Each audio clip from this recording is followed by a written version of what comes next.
womb healing is a really big, broad term, and it can be encompassed by so many different aspects. So I kind of just made this diagram to show you that womb healing can relate to healing the menstrual cycle.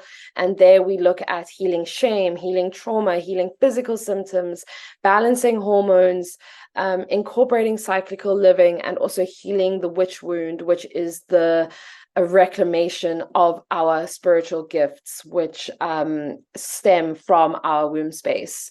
Then we can go to looking at healing our sexual energy, which is also about healing shame, healing trauma, healing our self-expression, embracing erotic power. And then later we can get to sex manifestation and sex magic.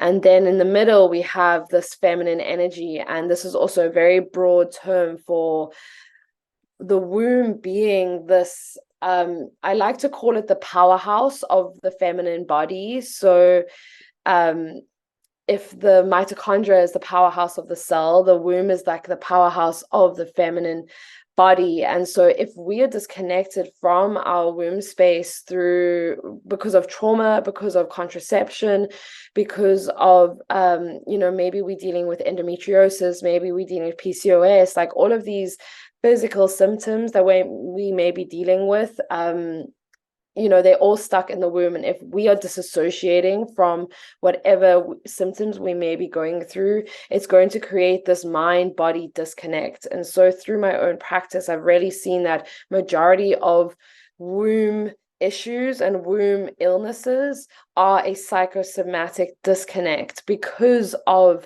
the societal structure that we've been brought up in. We all hold internalized misogyny. We all hold internalized shame. And really doing the work is about going into these shadows and looking at your own connection to your own body, to your own feminine energy, to how you see women and the feminine in general, okay? Because so many of these blocks have been placed on us. Shame is not an organic emotion. Shame is something that has to be placed on us from the outside, okay? Shame is learned. But if shame is learned, that also means it can be unlearned. And that's why women's circles for me have been such a empowering experience, because it allows you, in spaces like this, it allows you to share your story from not a place of victimization, but from a place of empowerment where you take back the sovereignty over your own story and your own body. Okay, then we can also look at feminine energy in relation to the mother wound, and this being the original wound, our supposed disconnection from source, from the earth, and this being an actual illusion that has been placed on us. Generational healing, ancestral magic, and wisdom. And so when we are able to heal our relationship to the mother wound and to our own physical mother, we are able to heal our entire maternal lineage. Because how I see it is that women are connected to every single other woman in their lineage through the womb space. So later on, we're going to do a little bit of an energetic clearing where we are going to tap into that energetic a connection. And I just want you to know that if you are estranged from your mother, or you are not in connection with her, or she has passed, you are still able to heal your relationship to your maternal lineage. It doesn't need to be done physically, and it doesn't need their permission. I have been on this journey for a long time, and only very recently have I been able to physically heal my relationship to my mother. But for many years, I was doing this work for her and for me without her even knowing about it. But I started to see changes, and so that's how I knew it was working. I started to see changes in our relationship, in our connection. Okay, then we can take it to the sister wound, and this is healing our relationship to other women, learning to trust in the collective feminine, learning to heal our relational dynamics, because unfortunately, during the witch trials, many women had to rat on each other. They had to give up their sisters, give up other women in order to keep themselves safe. And so there were so many schisms and disconnections that were created in the collective feminine, where women were betraying their sisters for the sake of their own safety. Okay. And this created a massive rupture in the feminine, in the divine feminine collectively, where women started to trust the word of men over the word of women. And then this also relates to the witch wound and us as women not trusting our own intuitive gifts. Okay.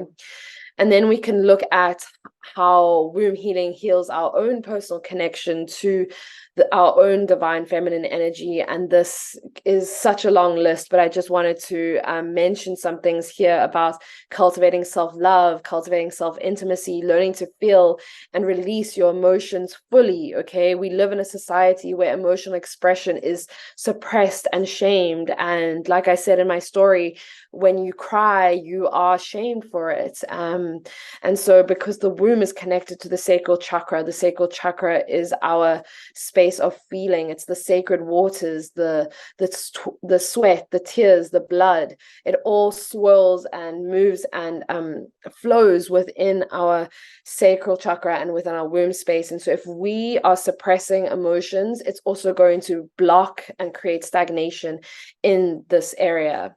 It's also about learning to surrender and receive, whether that's money, whether that's sexual pleasure, whether that's compliments even, like you can really test your relationship to receiving just by looking at, how do I receive a compliment? Do I allow myself to like fully embody it, or do I immediately just try and like point it back at the other person and say, oh, you also look nice, or oh, you're also great, or oh, blah, blah, blah, like, can you actually allow yourself to just receive it without needing that transactional exchange? Okay. And it's also about learning to rest and counteracting this hustle culture that we have been ingrained into, this rat race of more, work harder, working harder equals more money, like all these like go, which are so alien to the template of the organic template of the feminine body, which is a cycle and a wave and a flow and a rhythm. And as you'll see just now, I'm going to show you what the menstrual cycle looks like, but it really is this beautiful wave. And so really starting to reframe your relationship to rest, reframing what does it mean to you to rest? What is your relationship to rest? Do you allow yourself to rest? And can you start to see rest as actually a productive thing? Because if you're just go, eventually you're going to burn out, right? So rest is a counteracting measure to burnout, and cyclical living is the antidote to burnout. In a world that glorifies hustle culture, can you take back your power through resting and allowing yourself to have downtime and reconnect back to the self? And then we look at the womb relation to healing our own connection to our life force, because the life force, it comes up through the roots and into the womb. And if the womb is not a solid foundation, if the womb is not clear, if there's stagnant energy and trauma stuck in the womb, the life force, the prana, our chi, is not going to be able to spread throughout the rest of our system and activate the rest of our chakras.